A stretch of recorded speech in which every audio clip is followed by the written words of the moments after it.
of my wife's extended family was over visiting for the New Year's Eve, and they got the idea that they wanted to eat Thai food tonight. The restaurant was a couple districts over from the district we're currently living in, and my wife said, "Do you want to come?" And I said, "Absolutely not." New Year's Eve is the most busiest, crowded night of the year. I don't want to fight the crowds on New Year's Eve. We can all stay home and just have a nice dinner at home instead. The resolution of the situation was that they all went out to eat at the Thai food place and left me home alone by myself, which suited me just fine because they took the kids with them. So hopefully everybody stays safe, but it did mean that I had the apartment all to myself for a few hours this evening. So I don't get these opportunities often. I thought I would try to watch another movie. If you've been watching this channel, perhaps you'll know my situation. I live in a small apartment, so I don't really have any chances of watching TV or movies. We don't really have TV set up anyways, but we do have, the apartment we're renting has a smart TV where you can play YouTube off the TV in the living room. We don't have Netflix or anything like that. So if I want to try and watch a movie, I see what old movies are available for free on YouTube, and those are the movies I select from. And the movie I found for free on YouTube, which I'll link to it in the description down below, is The Wild One, the 1953 Marlon Brando movie. I don't think it's legally up on YouTube. I think this movie is still copyrighted, so who knows how long it will last. But for the moment, there's a copy on YouTube. Check the link in the description down below. So this is a movie I've heard about for forever because it's one of those classic movies. I think I first heard about it way back when I was like in 7th grade. And we were doing some sort of reading in American history on the teenage rebel movies of the 1950s, of which this is one of the preeminent examples. How old was I at the time? I must have been 12 or something. I wasn't terribly interested at the time I first heard about this. But there was a reading in one of the school, it was like a magazine for kids to study history with that my history teacher gave us. I don't really remember exactly. But anyways, it was on the phenomenon of the youth culture as it emerged in the 1950s. So, I mean, as you're probably aware, I think our idea of the teenage rebel comes from the 1950s. Meaning, if you go back to the 1940s and the 1930s, there wasn't really a thing about teenage rebel being in pop culture. Or the teenagers weren't as big a part of popular culture. But starting in the 1950s, there was a whole bunch of movies that catered to this image of the teenager as rebelling against authority. The 50s were relatively conservative times compared to the 60s, the decade that would come after it.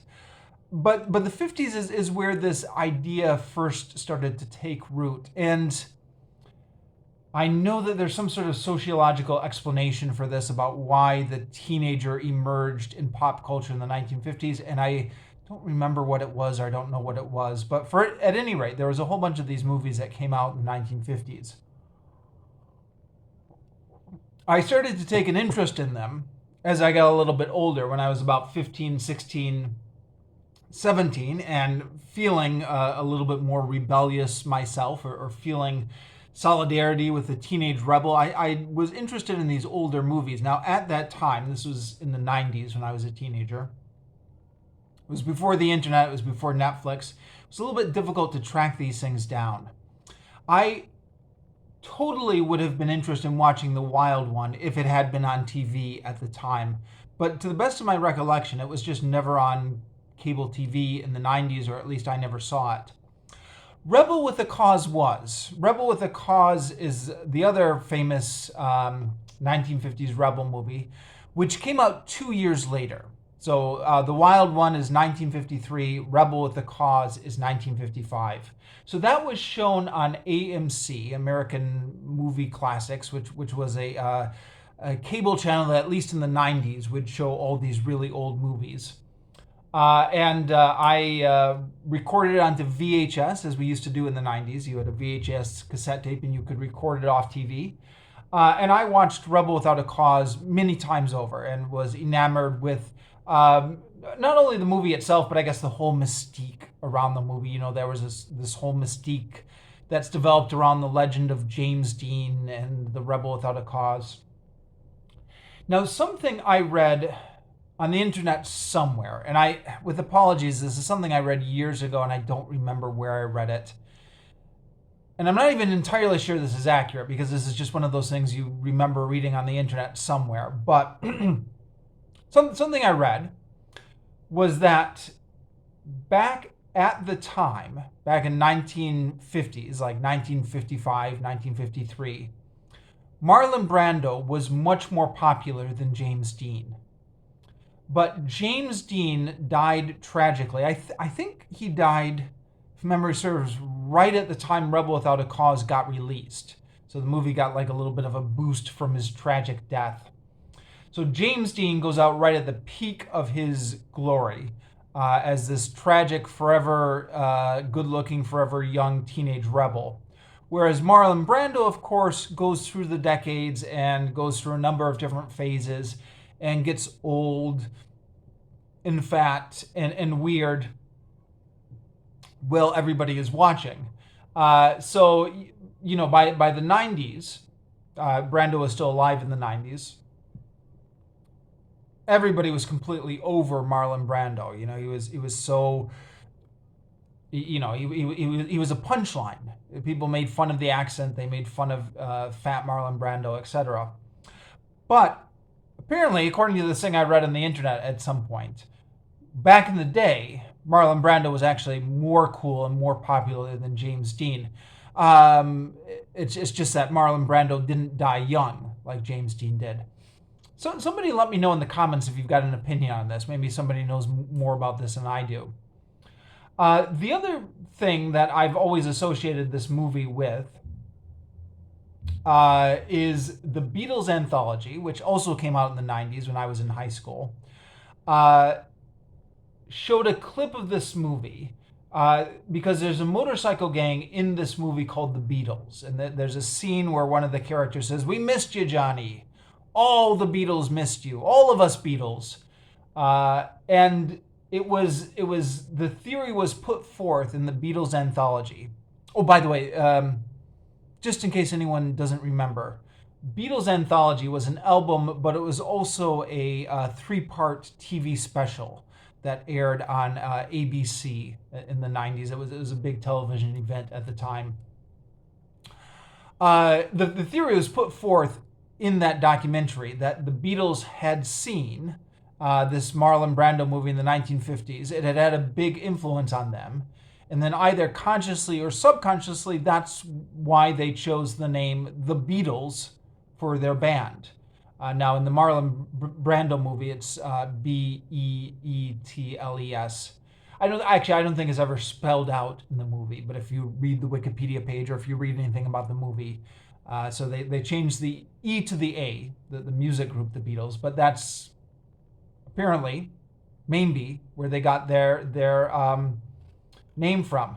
The Wikipedia article, which I've got open here, mentions that theory was mentioned in the Beatles anthology, but also cast doubt on that theory because this movie was banned in Britain until 1967.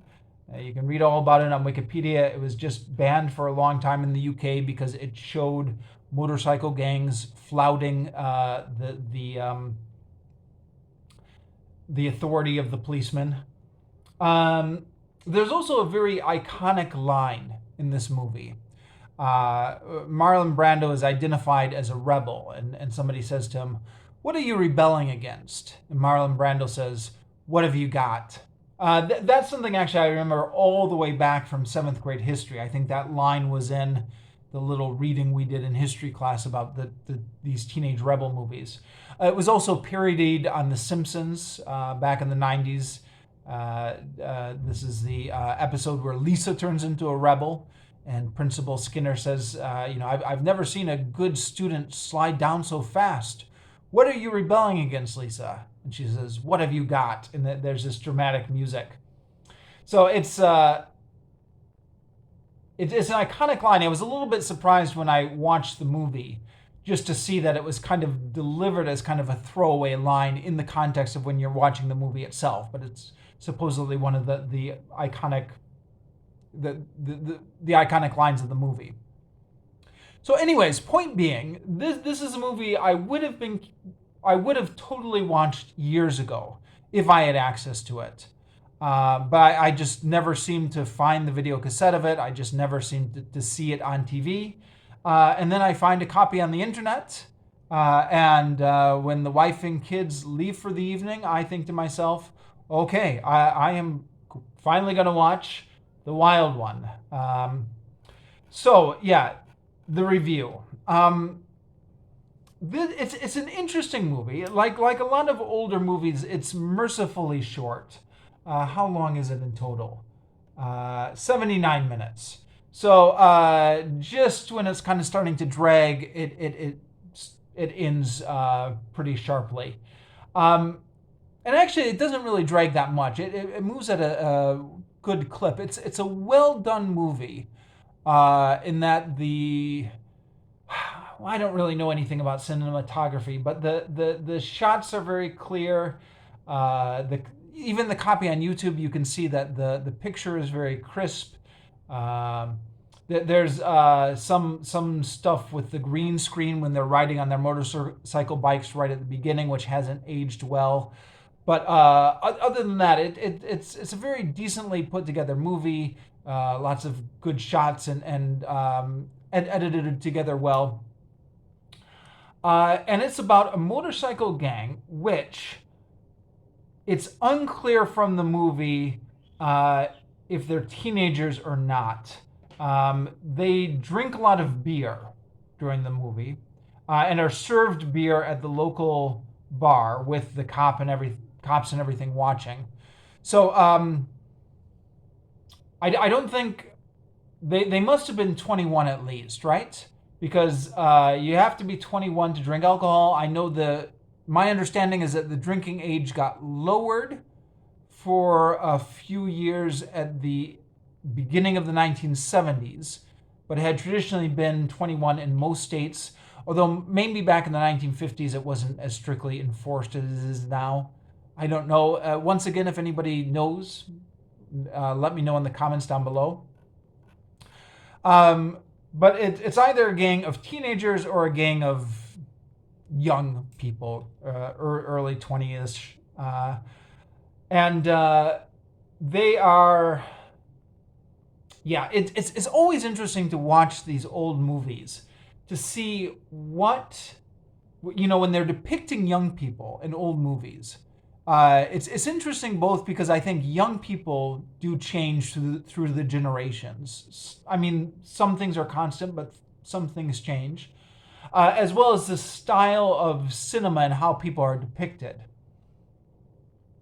And there's some scenes with outdated slang like daddy-o, pops, square, chick. Well, I guess chick is not so outdated, but some scenes with these outdated slang, and other scenes where they're just acting a little bit, I don't know. But then there are other scenes where they're clowning around, and you think this could be teenagers nowadays. So it goes back and forth between being like terribly dated, like I can't believe people actually thought that young people acted like this one point in time, to that holds up. That's the way you could easily imagine a group of young people clowning around. I think the most dated of this is the way they portray women. There's two ones. There's the kids are home. Okay, I'm gonna pause this here. Film the rest of this later. And yeah. Okay, I'm back. It's a few hours later my time. The kids are now in bed. I've taken out my contacts and put on my glasses, but let's see if I can pick up my train of thought where I left it, which I think was talking about the characters in here. The women characters, both the character of Britches, who plays one of the side interests to Marlon Brando's character, one of the side love interests, and the main love interest, whose name is Kathy Bleeker. Both of them are, yeah, very dated in their performances, or the way that they're written in the movie. They're the way that women used to be portrayed in these old black and white movies. You know what I'm talking about. They cry easily. They're overly emotional. They have trouble expressing themselves. They get emotional and just run away. They run funny when they're running, with like their legs kicking up at weird angles. So the women characters have not aged well on this. Marlon Brando's character himself. Here's where I guess I'm going to have to admit I'm not the ideal reviewer for this movie, because I really haven't seen that many Marlon Brando movies from his heyday in the 1950s. In fact, I'm thinking, have I seen any of them? I'm not sure I have, or if I have, it's been ages. So like, I really don't know what his usual performance was like.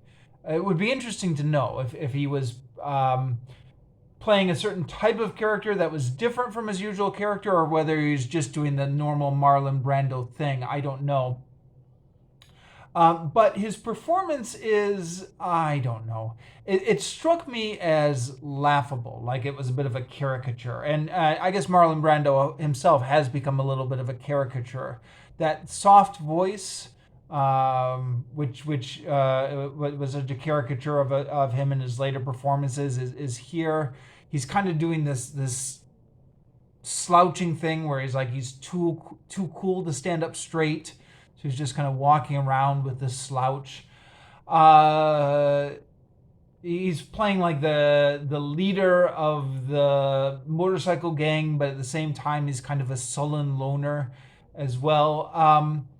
And I really was trying my best throughout this movie to imagine, like, okay, this is the coolest guy in 1953. But I was thinking, is he really that cool? I mean, I don't know. I guess girls really liked him at the time.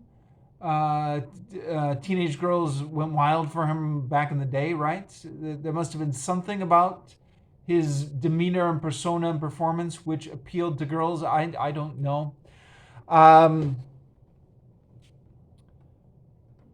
So yeah, and then one more. My favorite character by far was Chino, the leader of the rival motorcycle gang, the Beatles. Or it's a little bit unclear, but I guess it used to be a big motorcycle gang that included Marlon Brando before he broke off and formed his own gang. I think that was the backstory. Anyways, Chino, who's played by Lee Marvin, and according to Wikipedia, Lee Marvin is a very famous film and television actor. I guess he was like a character actor in a lot of these movies, who had a very long career, I guess. But in this, yeah, this movie is playing Chino, the leader of the Beatles, the other motorcycle gang, who he kind of fights a little bit with Marlon Brando, and then later Marlon Brando rescues him. His performance strikes me as very good, as somebody who's trying to be both like a tough guy but also like a joker. And I thought his lines were funny. Like when he was being led away to jail by the police, he was like, "Oh, the shame of it all." Just kind of a lot of funny lines like that. I think he was playing somebody who was supposed to be half drunk throughout the whole movie, but that character struck me as a character that could work in a movie now, who seemed very modern and like the acting, like the lines. I thought that character quite stole the show for the scenes he was in. Now the plot of this movie. Yeah, actually, let me back up maybe and talk about maybe the tone of this movie. Uh, I I'm watching this movie, and it's about a group of teenage or early adult, I don't know, motorcycle gang who are going around causing trouble everywhere they go. And I'm just thinking, these annoying kids, why won't they just leave everybody alone and let people go on with their lives instead of messing everything up? They go to a motorcycle race and mess it up. They steal the trophy. They go to a small town and mess everything up. I'm thinking to myself, I've grown old. Maybe if I had watched this movie back when I was 15, 16, or 17, when I was interested in tracking down this movie, but wasn't able to track it down, maybe I would have been a lot more sympathetic to the rebel characters. And I would have been like, yeah, those cool kids, and all the adults try and stop them from having fun. Um, but yeah, as it is now, my sympathies are all with the adults. And Marlon Brando is a protagonist, so I guess you kind of have to sympathize with him a little bit. But it's hard work. His character's a jerk. They're all jerks. Chino, I'm gonna forgive because he's kind of a funny jerk. But the rest of them are just causing havoc on this otherwise peaceful small town. But I wonder, what is the movie intending for me to sympathize with? So I think this is maybe similar to other movies I've talked about on this channel, like Riot at Sunset Strip, where it's a youth culture movie, and this was a very influential youth culture movie when it came out, um, and I think very popular with teenagers when it came out, and yet it's really making the police out to be the good guys, and perhaps some of that was because they had to do it, because of codes or something like that. But I I think I how much are we supposed to sympathize with this motorcycle gang? I think the film is largely making them unsympathetic. And it's the sheriff of the town who is kind of like our shadow protagonist. The sheriff who's trying his best to be fair and trying his best to keep law and order, even though he's got a bunch of businessman vigilantes on one side and he's got a bunch of motorcycle punks on the other side. Um, and then when the real police come in at the end, oh, and by the way, how did the real police come in at that point? That's one part of the movie I didn't understand, because it's established in the movie that they can't call in the main sheriff's department because the phone lines are down because the motorcycle punks took over the operating the operator's switchboard, so they can't get any calls outside of the town. But then the police show up in the middle of the night at the end, and I'm not sure how that happened. Maybe I missed something. But anyways, once they do show up, then they're very fastidious about sorting through everything and making sure everything's fair and that justice is served, and they end up letting Marlon Brando's character off because the police chief is very vigilant about sorting through exactly what the crimes are and what he can be held for. So I think this is one of those movies where it's a youth culture movie, but you're largely meant to sympathize with the police and the townspeople. Or am I missing something? Which I think is different than Rebel Without a Cause, although I'm long overdue for a rewatch of Rebel Without a Cause. But I think in Rebel with a Cause, the authorities in that movie are portrayed as much much weaker, or certainly James Dean's parents in that movie are portrayed as not a helpful presence. I don't know. Like I said, I'm gonna have to rewatch that movie. Um, but yeah, when all is said and done, for all, it's a very entertaining movie. The Wild One. Very well shot, very well put together, suspenseful at places, holds your attention. So I definitely recommend it. Check it out. It's available for free on YouTube at the moment. I'll put a link in the description down below.